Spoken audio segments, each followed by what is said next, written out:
Speaking of blah, blah, blah, welcome back to the Busted Shovel podcast. I'm Busted, And I'm Shovel. and we are going to continue our crude retelling of Lord of the Rings. But this one is the Two Towers. This is the George Bush one. You can't say that. What? He was our president at the time. I don't know. Why are these so creaky? There was no other significant thing I can recall that would I don't know. There was this whole scene that happened in the Two Towers. There was. This whole In Lord of the Rings. The Two Towers. The Two Towers. There's so many towers. There are, but there's only two that matter.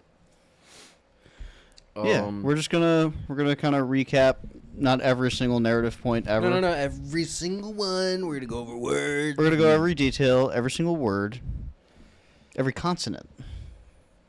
But not vowels. But we'll do participles. Those are cool. Sometimes why. Mm-hmm. Well, Why's fine. It's what it wants to be, you know. But Two Towers. I mean, it's been a while since I've read it. That is, out of the books, it was my favorite book. And I'd say kind of substantially, not because I thought it was like, or I thought the other ones were not good. I thought all three were fucking amazing. I just felt like Helm's Deep, the meeting with Faramir and all that stuff was just peak. I loved. Also the structure of how Tolkien originally did it with like, where it was separate books, and those books within themselves had the storylines that were linear. Yes. So instead of, and obviously in a movie, it makes sense that Peter Jackson was like, oh, we have to like intertwine these so we're not like showing one of the group's whole passages and then jumping to the next one. Yeah, imagine just watching 2 hours of like just the rest of the Fellowship doing their thing. Like Helm's Deep happens, and then there's like Frodo's in the mountains. Yeah. And you're just like, what? Yeah. What? Which that would go kind of crazy, but also not, because you'd just be like, what the fuck is going on right now? You're watching the climax of the movie, essentially, and it's just like, well, there's also 2 more hours of this. Yep, and now let's bring it all the way back and do it again. Want to see me do it again? But I really did.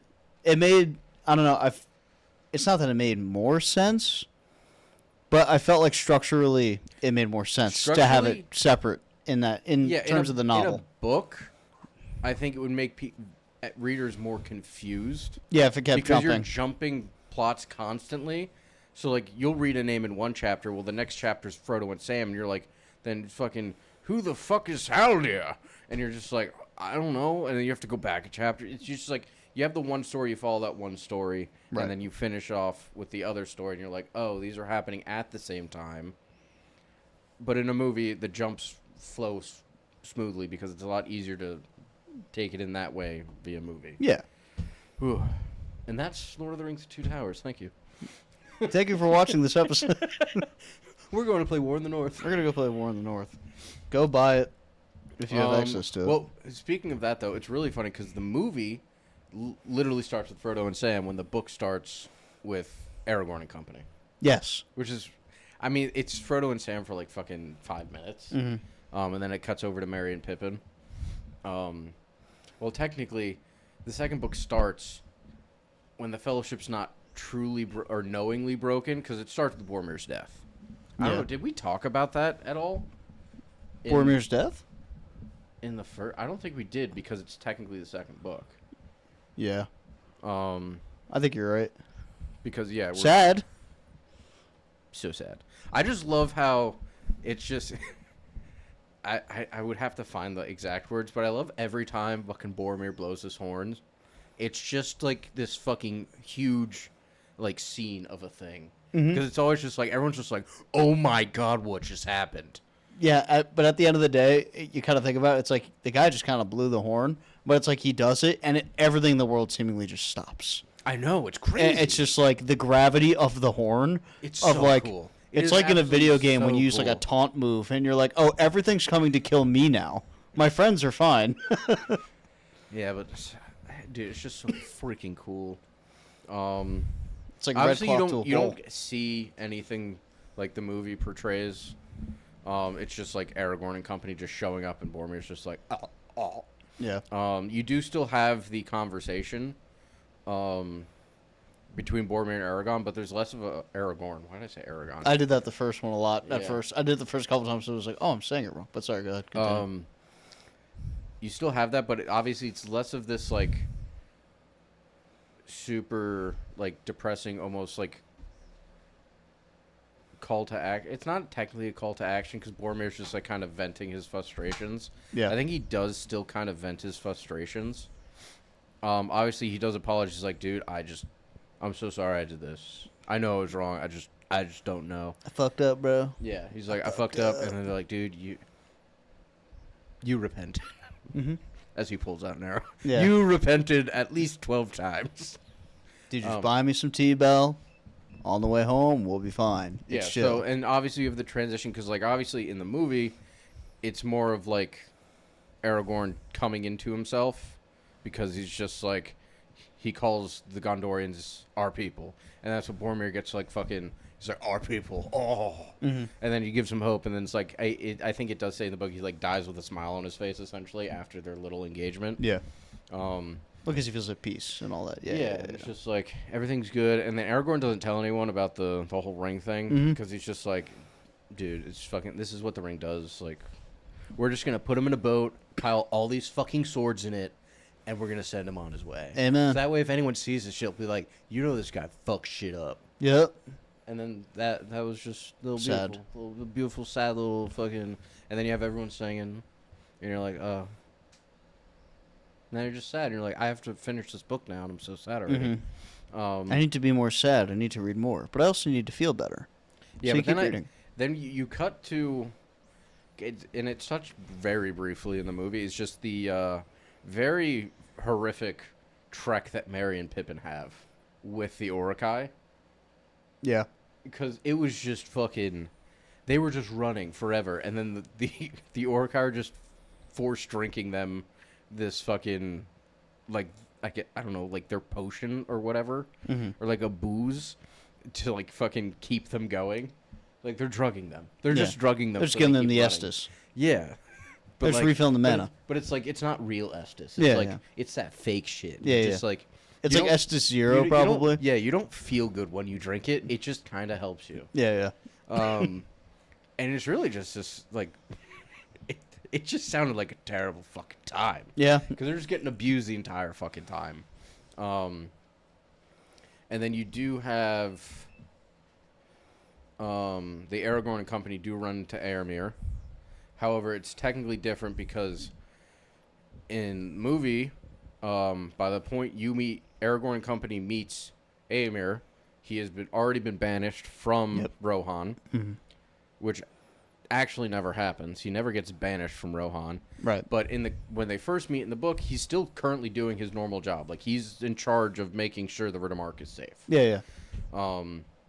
And they're freshly back from killing the Uruk-hai group and the other faction that was the ones that follow the Nazgul's words and whatnot. They just got back from killing them, so they're like, "Oh, give me the horses." They don't really say that, but they interact with each other, and they're just like, "Oh, I'm this guy, I'm that guy," and it's like, it's still kind of like tense because obviously Aragorn's like, "Who the fuck are you guys? Like, this is our land. Like, no, none of this. What is going on here? There's like an elf, a dwarf, and a man. No, Walk into a bar. Yeah." And then the dwarf threatens to cut off his head. Yep. Which is electric. Yeah. That's one of the major differences. Yeah, so they went and did that. They do end up, through their conversation, they do give them horses. And they're like, "Oh, horses, we don't have to run anymore. Thank you, sir." Doesn't he totally fucking geek out at Aragorn in the book when he sees the sword and he doesn't in the movie? I think he does. Where he's like, "Oh my god, you're the legend!" Oh! I don't know if that happened there or it happened afterwards. That's what I'm trying to remember.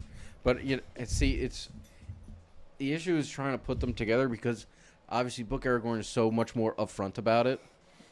So trying to remember scenes that happened at the same time but are different scenes because they're different scenes and stuff. Mm-hmm. But I do know that, yeah, he's like, oh, you're the legendary man. And I don't know if this is when they talk about when Aramir originally pisses off Gimli by fucking insulting Galadriel's beauty, and he's like, oh, you better shut your fucking mouth, brother. Mm-hmm. I'm gonna fuck you up. I'm gonna cut your head off. Yeah. So that the whole conversation wasn't like good or bad. It was just kind of like, all right, you're not evil, but like, bring these horses back.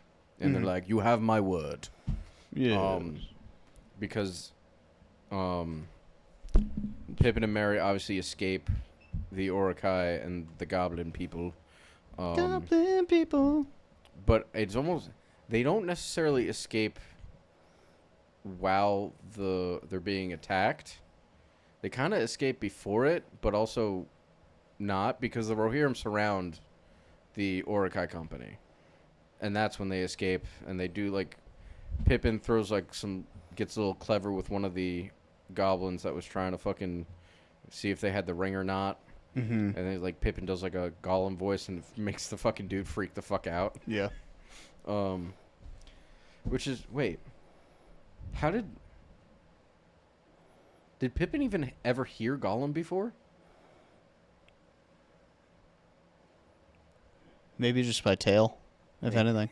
So someone did the impression, and then he did the impression of the impression. They were like, they heard a cat, and they're like, that's probably what he sounds like. Yeah. Yeah. Ah, Hairball, of course. And obviously they run into Fangorn. That's when Aragorn and company find all this shit, and then fucking Aragorn goes full detective mode and shit. And they find themselves going into Fangorn as well. But they also lose their horses because the horses go like, scary stuff, because they like sense Saruman's presence essentially. But like, even though he's not there, but they run away. Mm-hmm. And they're like, fuck. Because they have to get those horses back to Rohan. Mm-hmm. I think at this point, we're just going to follow how the book did it. I think we'll just talk about Aragorn and company instead of trying to flip-flop and confuse ourselves. Yeah. We do it by the book here. We'll be right back. Words with shovel. So obviously, so you have Merry and Pippin run through Fangorn with Aragorn and company running through Fangorn. Yep. I do forget, does Merry and Pippin meet Treebeard before Aragorn and company runs into Gandalf? I'm trying to remember who gets met first. I feel like it is still in the Treebeard. movie, like, in or the movie, in the book. Well, because I think it is different. Because I think they met Treebeard first. I think they like run into Treebeard, and I don't even think they run into Gandalf. Like how Treebeard brings them to Gandalf essentially, yeah, and then Gandalf kind of quasi gives them their like mission, and they send off with Treebeard. I don't think Merry and Pippin run into Gandalf at all. They just run into Treebeard, and then they're kind of just swept away by Treebeard. Right. That's what I thought happened. But for the most part, that storyline follows the book to almost a T. What's like, because then Aragorn and company run to Gandalf. They think they're Saruman. They think he's Saruman. They try to draw their weapons, but they can't because Gandalf's fucking just all powerful and bullshit. Mm-hmm. And they're like, Gandalf, you're alive, and he's like, I am Gandalf. Kind of, maybe. And I've heard that name before. And then he tells the tale of like, oh, yes, I fought the Bulldog. I stole all the XP because I wanted it for myself. Look how fancy I am now. Dude, I really thought, and it was obviously awesome in the movie, but in the book, I think the chapter's just called The White Rider or whatever. I believe so. And it's just fucking money. That's like the most, or the best written in terms of... It's been so long. I wish I actually reread it today before this. I just loved the actual like verbiage that was written to describe everything because it felt so descriptive and epic. Yeah, I know. See, I think awesome. It's very. I think one of these at some point in the future, we'll come back to this and we'll be like, do it professionally, and be like, have with an orchestra. Yes, a live orchestra.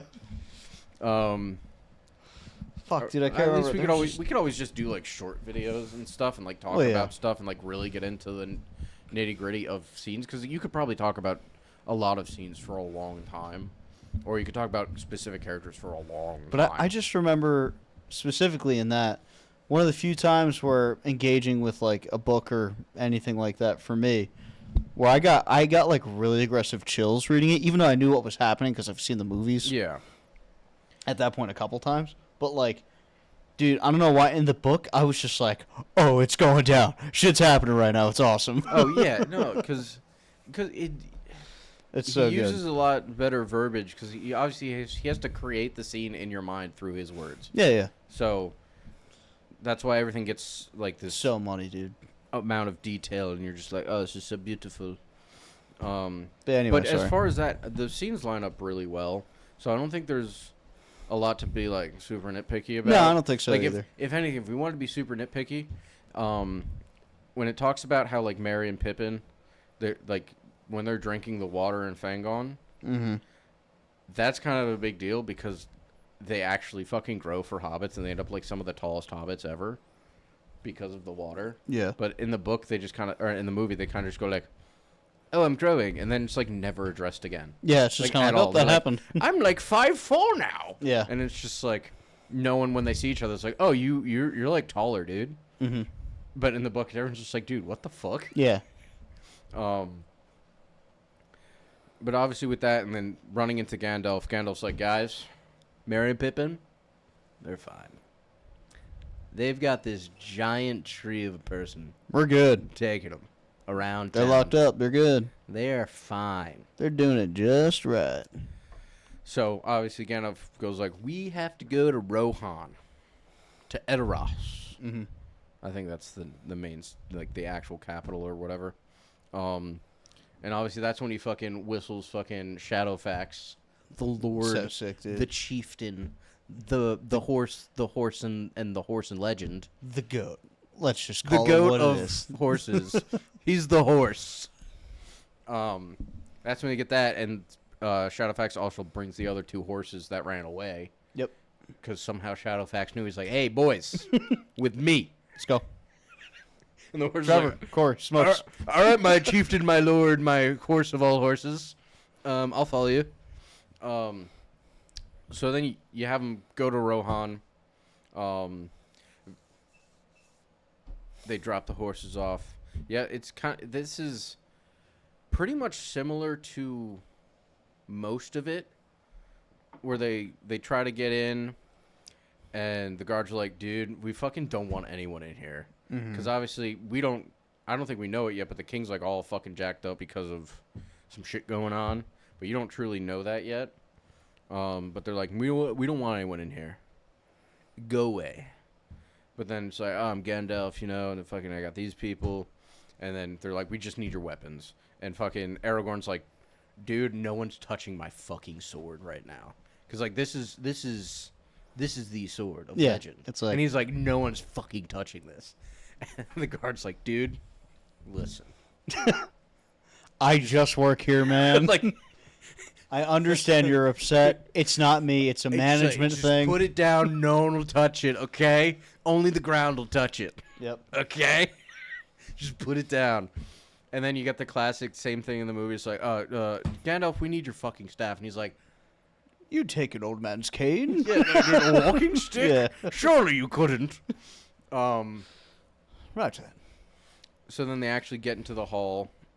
And I think this is where the two scenes are very different. Yeah. Like, in the movie, Theoden, like, to show that he's, like, all jacked up, they fucking made him, like, super, like, old and decrepit looking.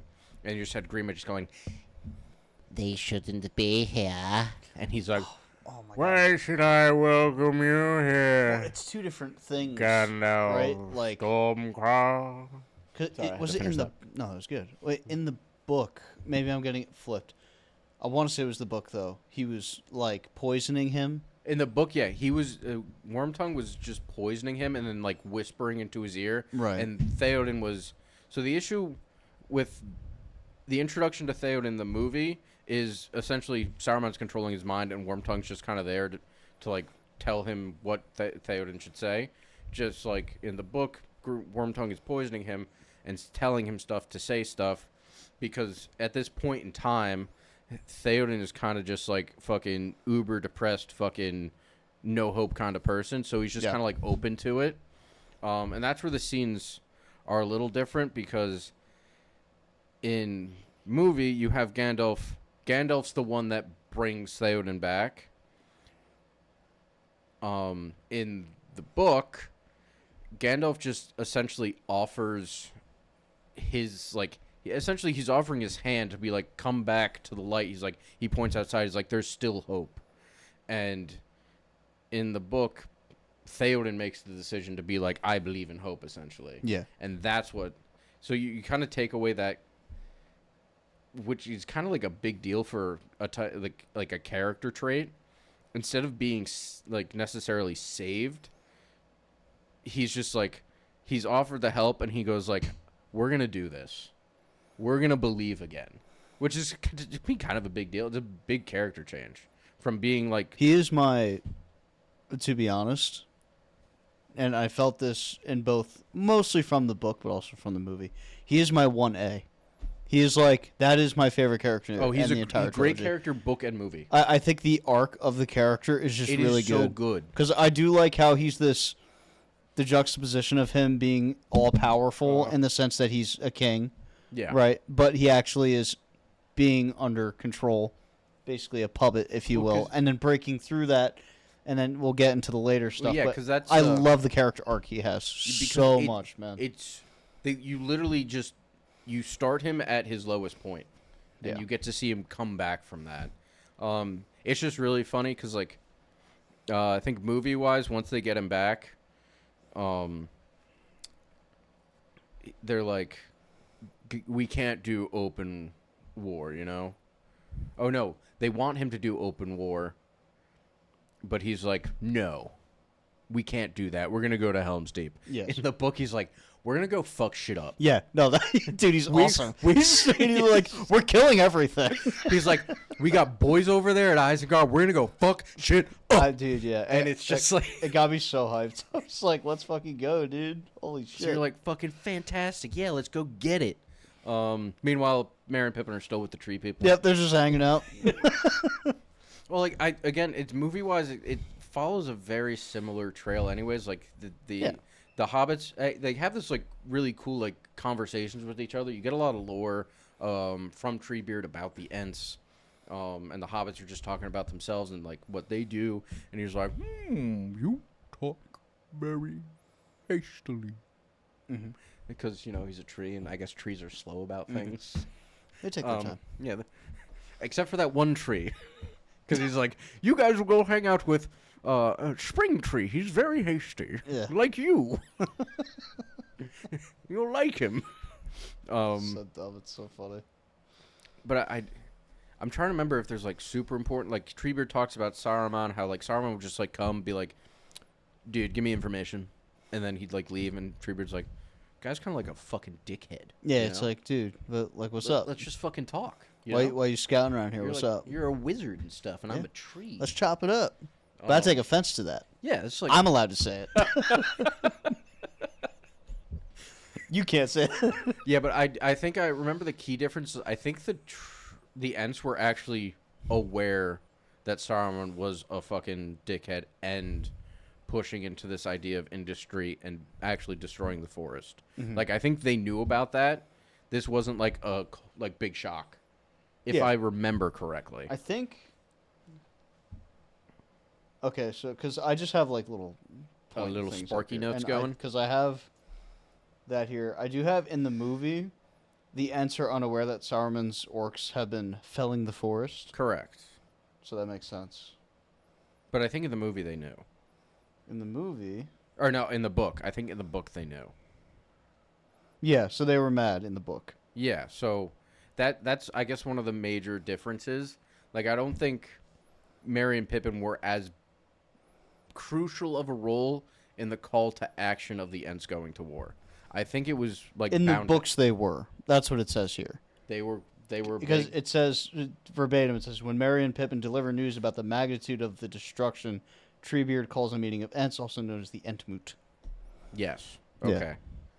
So I guess there's just so much going on. Oh, dude, yeah, it's so much in my That's brain. why I pulled this up, because I was like, it'd at least be nice to have a couple points to like. Oh, to kind of keep us in a direction of driving, because the issue is, I'm juggling the two stories because they were told at the same time. Yeah, because and I don't know what happened. When actually my biggest problem, I think, with the movie Two Towers, because I mean, honestly, that might be my favorite of the three too, but it's a lot of that jumping back and forth. I feel like at that part was aggressive. Because but it makes sense as to why they had to do it. It makes sense. I think it's because the following Merry and Pippin and the Ents, that story is going about like just so much slower. Yes. And you don't really feel like a lot's going on, and then boom, something happens. That's exactly right. Yeah, because it's like the pacing is all screwed up because the other trio's like, go, go, go, and they're kind of just like, we gotta do shit. Trying not to get caught smoking weed because they get yelled at. Like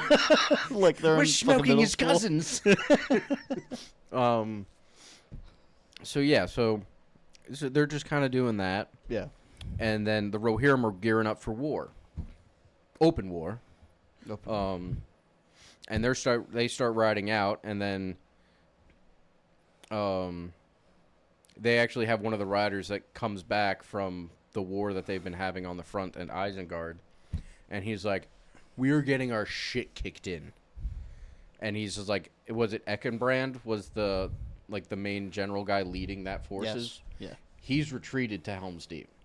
So that's when the king goes, "Oh, I guess we're going to Helm's Deep." Yep. So that's how they get to Helm's Deep in the book. In the movie, they're already going to Helm's Deep. Yeah.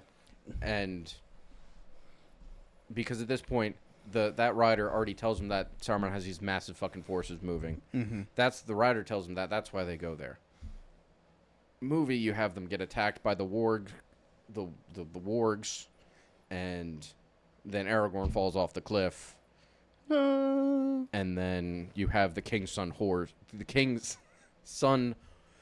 horse, that felt like a tongue twister, actually come and find him. Mm-hmm. And then Aragorn's fucking deliriously riding this horse all the way to Helm's Deep, and Aragorn's the one that sees the host of fucking Isengard marching, and he's like, holy shit. Yeah. And then he fucking has the fucking most badass entrance into Helm's Deep. Fucking disheveled, fucking tired, just fucking pushes giant doors open, and he's like, we're about to get fucked up. Yep. It's awesome, dude. It's so good. So they end up at Helm's Deep. And that's when Theoden's just looking around. Is like, this place is not ready. Like, it's shown in the movie, too. Like, the people there are just, like, not meant to be fighting right now. It's, like, old men and, like, young children. Yep. They're, like... And his men are already kind of, like, disheveled anyway because he's been so fucked for so long. But keep in mind, Gandalf ran off after they got word about the host of blah blah blah, a host of Isengard coming. So Gandalf does Gandalf things and runs off. He's like, I'll be back. Yep. And everyone's like, oh, okay. Bye, really powerful guy. That's really powerful. Yeah. Well, because I think at that point, Gandalf's mission at that point is to go find Eckenbrand and rally those troops, because in the movie, Gandalf leaves to go find Éomer and those men. But Éomer's with the king and everyone else, Aragorn and company. He's with them already going to Helm's Deep. Mm-hmm. So there's not that going on. This is juggling. There's a lot to pull from. So they end up at Helm's Deep. Everything's fucked up. You have everyone just chilling. I think they talk about pushing people in the caves, which Gimli just fucking has, like, the biggest orgasm over. Oh, yeah. He's just like, oh, dude. I think they low-key ruined Gimli because they kind of just made him, like, your stereotypical dwarf. Meanwhile, he's, like, a full-fledged character who's just like, oh, my God. And he's telling Legolas about the shit, and Legolas is like, dude, take me there. Yeah. Take me there. No, they definitely, like... I've been saying this word way too much. But for the movie's sake, and I get it, there was almost zero comic relief in those movies, and I think there needed to be a tension breaker. So I think they decided they're like, this is the easiest way to get like a dwarf who's like cross-eyed, basically, that just wants to throw his axe at shit. Yeah. Like people can laugh at that, but I agree because he was so much more in depth in the books. He was like a really good character. Yeah, like awesome. When in the movies, he's kind of just like because they ruined the relationship that him and Legolas had because they decided he's just gonna be a fucking racist asshole. Yeah. But that's whatever. But no, it was that whole in Helm's Deep, Helm's Deep is just one of my favorite narrative points of anything ever. It is, at least in the book. I remember it being so intense, but it being well written to the point where you have the comic relief of the counting of kills and stuff like that. I mean, they have all this stuff bouncing back and forth, and you're just like, see it. It's like, would you like me to describe it to you? Would you like me to find you a box? I love how it's just like, it cuts to a camera pointing down at him, like your Legolas looking down on him, and he just goes, it is so fucking funny. It is. No, it's fun. But man. obviously, you don't have the elves that show up because why were there elves?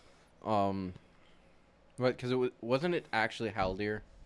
Was it? I forget the names. There's so many elves and deers and orums and sister wives, son brothers. See, I don't remember truthfully. You know what's funny? We didn't even mention Eowyn, which is very fitting because we could briefly talk about her at some point when it makes a little more sense. Yeah, I think trying to backtrack. It's kind of like a really brief introduction, a very important character. But like, because she's left. She's not actually at Helm's Deep either. She's left at Edoras to look over the city, which she's always kind of peeved about because her character is really kind of like striving to like she wants to make her mark on the world. Yeah. And she wants to do. I forget the exact words, which fucking sucks because they were so beautifully put. It essentially wound up to she wants to like do these great deeds, not necessarily to like be known for them. She just wants to be like, I was a part of this and I did something. Yeah. And you're like, yeah, that makes sense. Fucking go get it. Yeah. Get that shit. And everyone's like, no. But it also makes sense because you need someone like of importance to maintain the city. So it's like, all right, who do you choose to fucking stay? So she's not at Helm's Deep. The elves are not at Helm's Deep. It's just a bunch of guys being dudes, fucking being like, "Oh, dude, we're about to get fucked up." Yeah. And they do. They do get fucked up. I think, what is it? In the movie, once, like, the shit hits, like, the full-fledged fan and, like, they're basically fucking backed into the corner right before the cave entrance, fucking Theoden's just like, oh, dude, we're so fucked. Mm-hmm. I think in the book, he's more like, dude, if this is it, let's just fucking go out That's what it is. Like, it's awesome. Like, he is so about it, and I fucking love it. Like, he's like, I'm not dying like a bitch, basically. No, he's like, I think he's just trying to make up for the fact that he was just completely bitch made. Yes, I think so. But like, he's also like, I'll get it. I'm gonna try to remember to get into it when we get to the end because there's an important verbiage changes that happens in the movie and the book that I'll have to remember, and I will remember. Mm-hmm. And then obviously the light comes through, and then like fucking Gandalf shows up again as they're riding out, and fucking the White Rider. But it's obviously Gandalf with Eckenbrand and all the other fellas that were all fucking retreated and fucking clustered fucking random places. So he rallies them, and then they go, hurrah, we beat them. We did it. And then the fucking Uruk-hai are trying to retreat, and Gandalf talked to Treebeard at some point. I forget when. Obviously, I think during his little venture out. Oh, because you know what? The Ents probably took Isengard officially before the Battle of Helm's Deep actually happened. I think. I could be... Because Gandalf does go and talk to fucking Treebeard. Yeah. And Merry and Pippin are just like, oh my god, it's Gandalf. He talks to Treebeard, and Gandalf's like, dude, I gotta fucking book it. I love you, hobbits, but I gotta go. Yeah. I think that's what happens. Oh my god, I'm so bad at stuff. See, I don't know why I thought it was opposite. In the movie, that happens at the same time, but I remember because the trees just appear there when the Uruk-hai are trying to retreat, and they cut them off from being able to retreat. Yeah. In the movie, it just shows them running into a forest, and you're just like, okay, they ran into a forest. Yeah. It's specified in the book that this fucking group of trees just appeared. Yeah. So Gandalf talked to Treebeard prior, and I don't think it was in the forest prior to anyone meeting anyone again. I think it was after Isengard has been under siege, and they kind of took it. Gandalf comes over, he's like, dude, maybe you're right. Because that would make sense for when they relink. Because I think at that point, Gandalf or Merry and Pippin aren't shocked to see Gandalf again. Yes. When they go to Isengard again. I think you're right. I'm hoping. No, it sounds right. It sounds like there is a lot going on up here, and the coffee with the concentrated caffeine is fucking make my mind go. Brr. It's doing its thing. So obviously at that point, but then after the Battle of Helm's Deep, Gandalf rallies them to be like, "Hey, we got to go to Isengard right now." Yeah. So where the third movie starts is where essentially kind of where the book one of Two Towers ends, because they go to Isengard, and then you have like this. I think this is like the official meeting of Saruman outside of the one conversation Gandalf told the story about him in Fellowship. Like this is the official meet, and Gandalf's just like, dude, we still can't. Like this guy's still Don't he has nothing but like we can't do this. He speaks the sweet nothing. Well, yeah, into your ears. And the way it's described in the book is just like how he's lulling everyone with his words, and everyone's just kind of like, yeah. No, it makes sense. Yeah, dude. And then fucking Gimli make some great points. being the fucking goat, he's like, fuck you. Yep. And then fucking he gets Aramir going, he's like, yeah, fuck you. And then he's like, oh, you stupid people. And everyone's just like, oh. Wait, but he's got a good point. Just the one side character that nobody knows. Yeah. Well, guys, maybe we think about this for a little bit. Well, yeah, because you have this whole, that whole scene of them talking,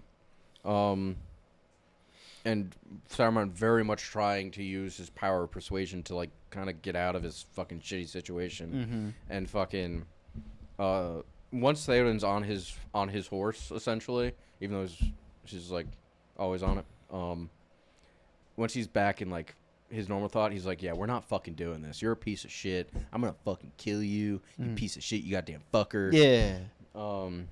Obviously that didn't happen. Oh. Spoiler alert. Third movie, they have Saruman die in the extended edition. They don't show that in the standard director's cut. I don't think so. Saruman's death I don't think is in, or they don't show him fall off the thing.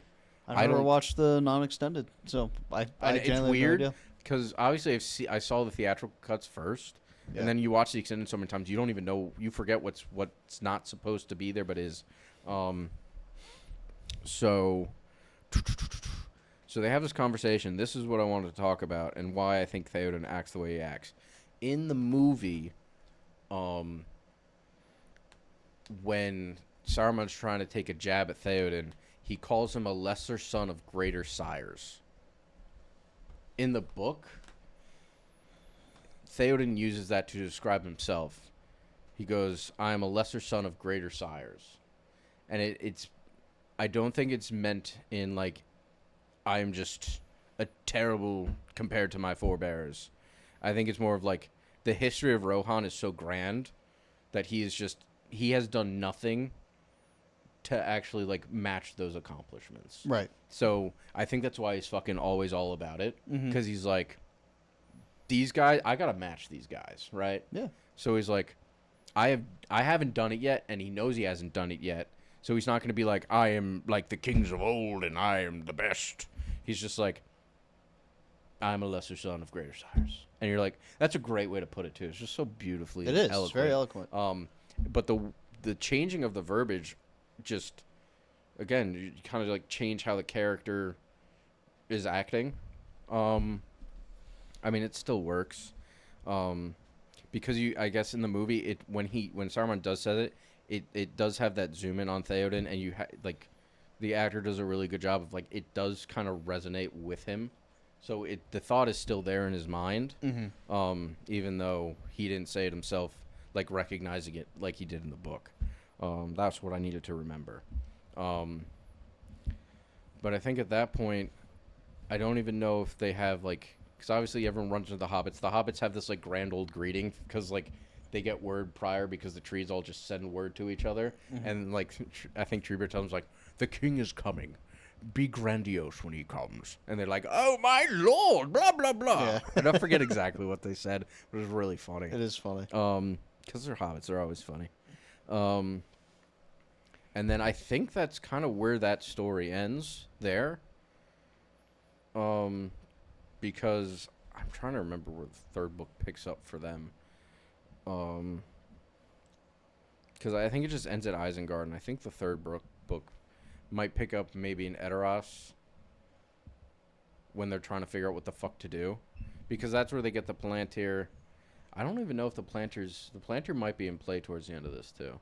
I don't think we're gonna touch upon that though, because the thought isn't there, so I don't want to fucking butcher that. But they do acquire the Palantir from Saruman, essentially.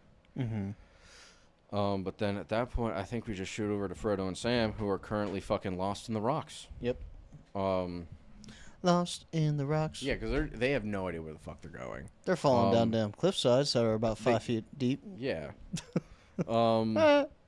But they start becoming aware that fucking someone's following them. Ooh, who could it be? Who's that Pokemon? It's Pikachu. No, it's Gollum. Fuck. So they become aware of that. And that's when they don't even set a trap for him. He falls down like a rope, and they fucking go, we take advantage of this situation, and they jump his ass. And that's how they get him. And then it's very similar, like, fucking, he hates to touch Elvish rope, and then Frodo makes him swear on the precious, and he's like, we swear. We swear we're going to do it. We're going to be real good. We're the best at swearing. And then they take him as the guide, and he does guide them. And I think the trek is still very similar. They go through the dead marshes. I think the only thing that's different is Frodo doesn't fall into the water. Yes. That's not in the book. Nazgul still shows up, and then Frodo kind of just teases the ring. You know? He's like, tease it a little. Gotta rub the edges. Yeah, essentially. With the faces he's making you think. Yep.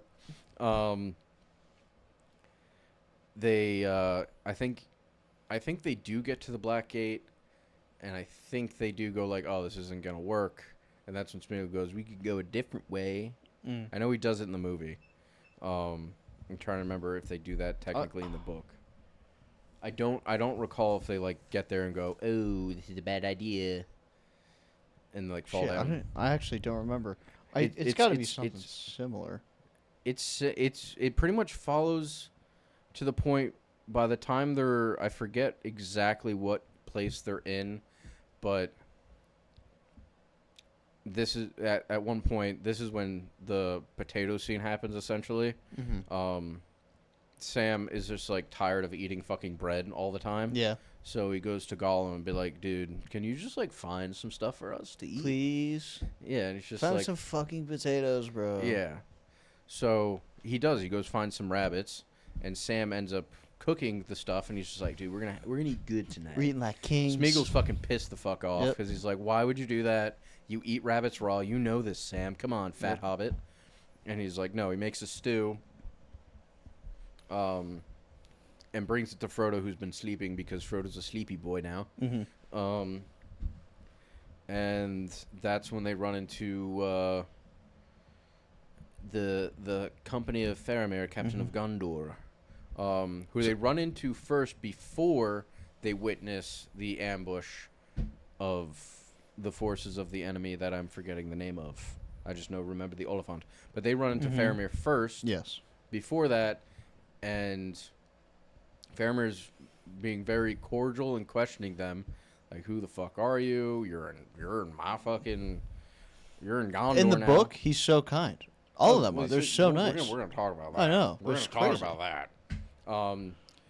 But obviously you have the ambush. Sam watches kind of gets a glimpse of the ambush. He sees the Oliphant. And he's like, dude, that thing's like a fucking hill moving around. Oh my god. Yeah. And I think in the movie when they see the ambush and they go, "We gotta get out of here," and then they get jumped by the Rangers. Faramir shows up and he flips over the body. He's just like, yeah, you wonder like what his name was, like, fucking, did he think he was doing right? I think Sam sees this and has that thought in his own head. I remember that because that's also like a good character thing to try to take note of. Yeah. But then after that, it's kind of funny how they paint the scene. It's just Faramir and Sam and Frodo just sitting in this fucking giant circle surrounded by all the Rangers. Mm-hmm. It's just like some like meet and greet. Yeah. They're just surrounded, and he's like, they have the conversation. Like Faramir's trying to figure them out. They're trying to figure Faramir out. I know Frodo's doing a lot of the talking because the whole point, Sam, we love Sam, but he's a little dim-witted most of the time. Mm-hmm. And they're trying not to let the fact slip that they have the One Ring. Yeah. Especially after they find out that Faramir is Boromir's brother. That makes things a little more tense because they're like, oh. We know what happened last time. Yeah. A little fucking weird. Mm-hmm. And although Faramir kind of like hints at the fact that he knows it, he doesn't say it outright. He also doesn't want to say it in front of all his men. But I loved how their conversation. I think they have, like, one of the more famous quotes is like, I'm gonna pull this up because it's pulling up the quote. It's so opposite of the character you see in the movie, which kind of sucks. But I think they had to change it. I'm trying. I'm stalling. I'm still speaking. Because I mean, because he is the complete opposite of what he was in the book and the movie. In the book, yeah. It kind of sucks. I think they had to do it. Yes, they did. Because I realized after why. It makes sense why they decided to make that change, narratively. Well, because the issue they presented themselves is they showed the One Ring as this all-corrupting, all-powerful, evil thing, and if they introduced Faramir, who was just kind of like, nah, bruh, and they'd be like, what? Yep. And it's like, all right, why not just fucking... Dude, where the fuck is it? It's kind of like... It's not the same, but it's kind of the same as people try to poke the plot hole of like, why not just have the Eagles drop them off at fucking the thing? Yeah, it's because you can't. Because it's a story. Also because it's a fucking... They'd have to fly well into Mordor to try to fucking figure that shit out. Right. And it's just not... It's not feasible because the fucking... Clearly fucking Mordor has fucking air forces too. Mm-hmm. It's not going to be just this simple like fly by and just aim the ring while you're fucking... Yeah. Miles up in the sky, like, and they just hope it's like for the Battleship. Best. C6 miss, and then the ring is just lost in Mordor. No one knows where it is. That's beautiful, isn't it? No. All right. So this is the quote: "I do not love the bright sword for its sharpness, nor the arrow for its swiftness, nor the warrior for his glory. I love only that which they defend." Yeah. So like. Could you imagine that character in the movie saying that? No, I can't, because it's just not the same character, which sucks. Yeah. Because I think the biggest, but outside of the daddy issues, the other major change made to Faramir was once Faramir brings them back to their actual little hideout, and it is blatantly stated mainly because of Sam. Basically says that they have the ring, essentially, because Sam is our special Sam. Mm-hmm. Faramir doesn't even bother trying to see it.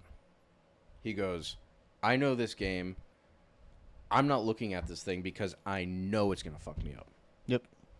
And then he has the other famous quote. He's like, I wouldn't pick this up if it was on the side of the road. I wouldn't pick it up if Gondor were falling and I alone could save her. He wanted nothing to do with it because he just knew. He's like, this is not the way. And you're like, wow. What a Chad. I don't even know if Chad's the right word. What a fucking dude. What a Braxton. What an axolotl. Yeah. No, so it's just because you really just had this. The whole interaction between Frodo, Faramir, and Sam, because even when they find Smeagol in the pool that he should not be fishing in, they do have the similar thing where Frodo gets him out, and then the Rangers fucking go, nope. They take him. Frodo convinces them, like, hey, he's with us. He's our guide. We need him. Sorry, guys. Yeah. Sorry. Oops. Yeah. This one's on me. And then Faramir goes and just like, he's your responsibility, though. Yeah. And then he's like, that's fine. We'll do it. It was but again, you couldn't show that version of Faramir because he was just too good. I think one of the biggest takeaways from just book to movie was the movie still had like a sense of high honor among people, I think, but I think the book really hammered that home. Like, honor seemed so much more important to the story and the actual character building than in the movie, if that makes sense. Yeah, so, well, because... But obviously, again, it's one of those things where you can fully develop a bunch of characters in a book the way you can't in a movie. Because in a movie, you can pick, especially over a trilogy that's even this long, you can really only develop, like 8 characters properly? Maybe. So that's, in a book, you can go crazy. You have all the time in the world. This high sense of honor that some of these characters have, like, and seeing the contrast between Boromir and Faramir is really, really interesting. Because they are book-wise complete opposites of each other. Like, Boromir is this brutish, like, we warrior. Fight to win. Well, it's because then we have to stop and talk about character and stuff. Because Boromir had to act that way because Boromir was quite literally the golden boy of Gondor. Yeah, and he had to be the guy. And that's why he was all fucked up, because he's just like, he was wearing the weight of Gondor on his shoulders, because everyone's just like, this is our guy. This is the guy that's going to, like, if something goes wrong, he's going to be our guy. See, but I do think they did a good job in the movies of even presenting that really well. But it really took till Return of the King to get into that, which we'll get into that later. But I just wanted to bring up, because I'm just noticing that now, really thinking about it, being like, honor among the, like, people in the world of Middle-earth and everything is so much more prevalent in the book, I feel like. Yeah, because... But there's also a lot more urgency in the movies, because there has to be, because there's a time limit. Yeah, there's a time limit. That's the difference, I think. But it's really fascinating to look at it from that angle, I think. Yeah, no, so, like... what was I going to say? So, Osgiliath never happens, like it does in the movie. Well, so originally that's why I thought too that they were just like, oh, let's have Faramir be this way, so we can just kind of get to that point too. Yeah, it was kind of just to push the story. I thought it was hand in hand, yeah. And I think it was also just kind of like to add time to Frodo and Sam's journey, because Frodo and Sam's journey in the book end after going up the stairs and I'm going to butcher this. The long stairs that lead to Spider Hidey Hole. To Shelob? Yeah. That's where that ends. So sick, dude. Yeah. That was... Well, we're going to talk about that in a second. Because I do remember, like, when Faramir let them go, Sam just goes, Faramir, you showed your quality today. And then it's just like, oh, dude, that's awesome. Yeah. Sam's just a dude being a guy, just being a motivator. Yep, we love Sam. He's like, V-Rax, I like you, bro. Yeah. And then once Faramir finds out what way they're going, he's like, oh my god, you guys are fucked. Yeah. He's like, you just can't. And it's like, are you sure you want to go? And Frodo's like, dude, there's no other way. The little weird spider-looking guy says so. It has to be right. So they end up going that way anyway, because they have to. Something I didn't touch upon a lot was the interactions between Smeagol, Frodo, and Sam as they were doing their journey. I know Tolkien talks about, like, one of the major fuck-ups Sam has is being, like, very dismissive of Gollum and Smeagol, to the point where it's almost like Sam is very much not good for Smeagol and him getting better, because Sam just will not trust him. Yes. Yeah. Oh, and yeah. It's like one of the biggest problems with Sam and Smeagol. That's part of what makes the story so good, though. That's that's the crumbs, the foreshadowing leading to really the great climax of the entire narrative.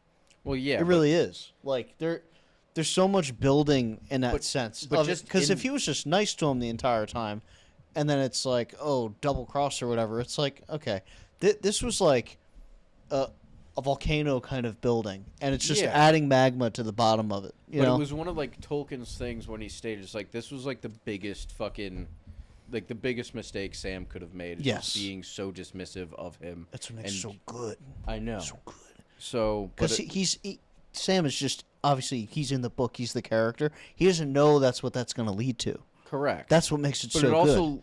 It's even in the end, you could say it was bad for Smeagol trying to, like, get better. Yes. Oh, 100%. But if he did do that and helped Smeagol get better, how would the story even end? Exactly. So it's like a beautiful version of weaponized incompetence by Sam, a little bit.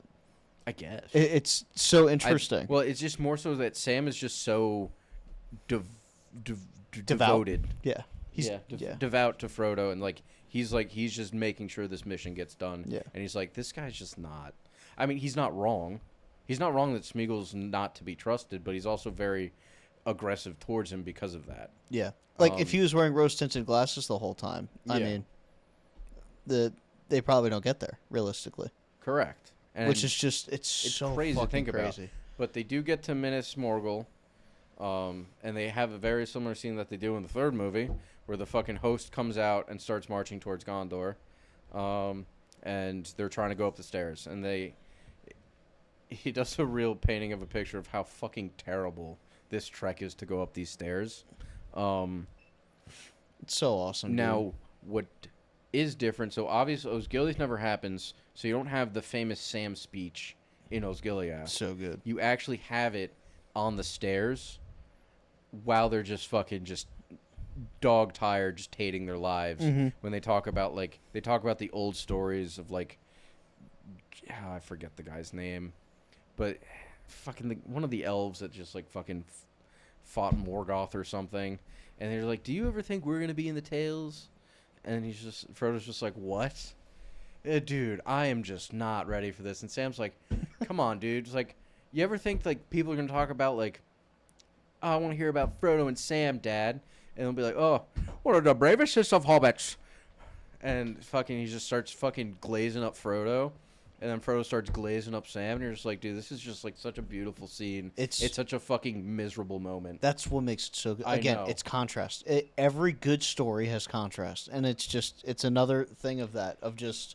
It's a mixture of that, but it's also speaking like, it's kind of the meta writing in it of the premise of Lord of the Rings being like essentially about not the story itself, but the writing of the story.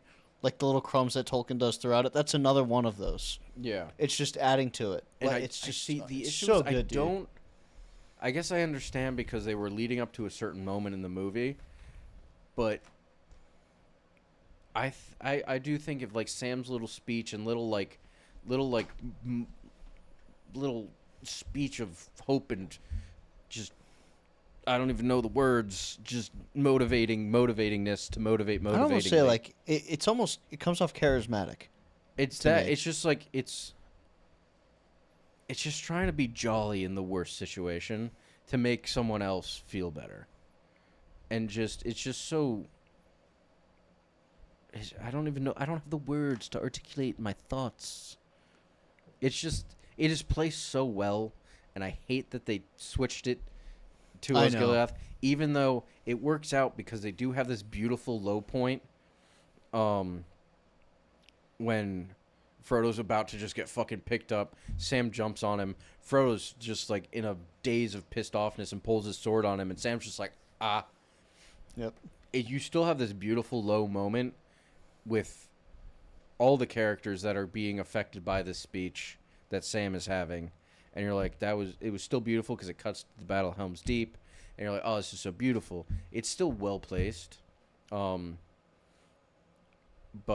I don't know. I dislike the stair scene because it's just like, because again they played into the ring being this all corrupting thing, so they have to show its power. Yeah, they have to. Yeah, they have to demonstrate. Because if they don't, it's kind of like, okay, well, what's the point? So why are we doing the journey? So in the movie you have Smeagol just whispering the sweet terribleness that Sam's gonna take the ring, and so then you have this fucking such uncalled for distrust that Frodo just has in Sam, where he sends him away. Yep. And you're like, this is not it, Chief. Stupid. Your fucking boy that fucking jumped into water when he can't even fucking swim. Yep. That's fucking humping through these fucking mountains and lost with you. You're gonna be like, go home. And it just essentially in Mordor, you're like, go home. Does he even know the way home? No, the guide's with them. Yep. It's one of my least favorite scenes because it's really just. I totally agree. It throws the character relation off so much because you're just like, how could this accumulate so much? And it's like, because you need the ring to be powerful, and for some reason you need to separate Sam and Frodo, or for other things to happen, which again you didn't even need to. It's a really forced point of contention. Yeah, it's really for an is. audience thing because audience love when fucking any type of relationship has this snafu of Especially like this breaking point. A healthy one. Like when you have a really healthy relationship like that, and all of a sudden it's kind of like, you know what? No, it just doesn't. Let's just end it, and it kind of doesn't make sense. Yeah. Like that's really the only complaint I would have out of the entirety of the trilogy is that exact scene. It's just it's kind of off-putting a little bit. It is. But again, you can talk yourself into it making sense. It's not like something that's so out of left field that you're like, I think that is like, it makes no sense. You could say it's stupid. You really could, but it's like, whatever. But then it's eventually, book-wise, they get up there. Smeagol fucking dips, and Frodo and Sam are just fucking like, what the fuck is going on? They're like, we can't see. They feel like they're being fucking watched. They feel like something's moving around them. Yep. And then Sam's like, Frodo, that light thing the elf lady gave you. And he goes, oh, yes. So he fucking pulls out, I can't remember the name of it. The light of, it's not Elendil, it's Elendil. Is it not Elendil? It's, no, because Elendil is the king guy that died. Oh, okay. Arendil, something. He pulls out the fucking potion light thing, and he fucking. I think in the book he says words came to him that he didn't even know he knew, and he goes, "Honey, honey, honey, ma." I don't know the words he said. I forget them. But then he fucking lights up, and they feel like fucking Shelob's there, and she's like, "Ah, the light!" Ah. And they're like, "Oh, what the fuck is going on?" So, and they're surrounded by all these fucking webs and shit. Sam takes his sword and tries to cut the webs, and his sword fucking just bumps off of it. Yep. And you're just like, oh, they're fucked. And then Frodo's like, I got this fancy sword. And so this looks pretty good. Like fucking, they're fucking going through the jungle. Frodo's just leading the way, just hacking shit. Sam's just there like, come on, Mr. Frodo, we're doing it. Mm-hmm. And at this point, I think Sam's holding the light now to fucking be the light while Frodo just fucking slays himself just fucking trying to cut webs. They, once they get to, like, this opening, like, Smeagol appears while they're getting chased by Shelob, and this whole thing turns into a fucking mess. Sam's throwing hands with fucking Smeagol Gollum, and fucking Frodo's getting his fucking ass kicked by Shelob. Yep. And Sam's just like, no, I gotta get there. Fucking, eventually Sam just, like, wills himself through sure pissed offness and fucking throws fucking Smeagol away. Fucking Frodo gets fucking stabbed. Fucking Sam's like, no. And he fucking beats the fuck out of Shelob. Another of, like, thing where, in book versus movie, where it was another real demonstration too, if I recall, that Frodo was like, he was fucking trying to actually fight Shelob for like a second. Yeah. Like actually like, trying to fight. Frodo's in still the about movie. It. In the movie, he's just like... In the movie, he's like, he's so overcome from the ring, and that's what they're trying to show. That's why he's just running. He can't even fucking do anything. He's just kind of like, I'm going to outrun this giant fucking beast spider, and it's not going to sting me in the back of the neck. Fucking Sam's not there because, we had the fucking bread incident. Yeah. And then fucking But, Sam's like, dude, that's why in the book it's so good, because that was the real turning point, I actually thought, for Sam as a character, too. oh, dude. Because it's so pivotal, because you're like, in the movie, Sam is so, like, I mean, he whines and stuff and whatever, but he's always, like, there backing him up and everything. Yeah. Where in the book, it's just... He's kind of like backseating more, which makes more sense for his character. His own mission is to make sure Mr. Frodo does the mission. Yeah. That is his mission. And then from this point on, Sam is just the GOAT. Well, yeah, but oh, dude, it's just you have the scene. He fucking beats up Shelob enough for she just goes, "Oh, I'm gonna run away and scurry away," and then like the book leaves it open and it's like, well, like she just goes to her hidey hole and tends to her wounds, and then that's her. Fucking Schmeagol Gollum is fucking off in the wind, and then fucking Sam's just there looking at Frodo, who just looks like a corpse, and he's just like, and you have such a raw, tragic, terrible scene. Dude, I legit had a tear in my eye. Dude, it reading was brutal. It's so good. It was the most brutal way of a goodbye, because fucking Sam's torn as a character, because his mission was to make sure Frodo did this, and Frodo's in his mind just dead, and he's just like, is this it? Is it over? Mr. Frodo. Dude, the line is just like, don't go where I can't follow. You're like, no. I mean, he says it in the movie too, but it's just like that line itself. It's so good. And then just having him torn, like what to do. He's like, do I do this now? Is this me? Am I the ending of this story? And you just have this. You have the goodbye that he never wanted to have, and it technically it takes a while, but it's just like such this raw. Like, he just doesn't know what the fuck to do. Yeah. And he's just like, eventually he just wills himself to be like, this is it now. This is the I mission. gotta do this. Yeah. This is Samwise the Brave. There's literally there's a warmth that kind of comes from that moment too.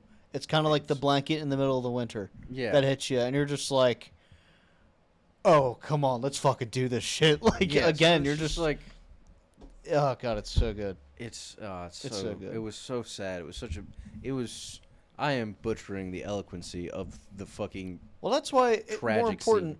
We're happy that people are watching us talk about this, but you should go enjoy these stories for yourselves. We're purposely butchering these stories so butcheringly, because we want you to listen to them for yourselves. To be like, oh, why are these guys are telling such a terrible story? Maybe I'll listen to the real story. Because these guys are terrible. Because, see, the audiobooks are just so good.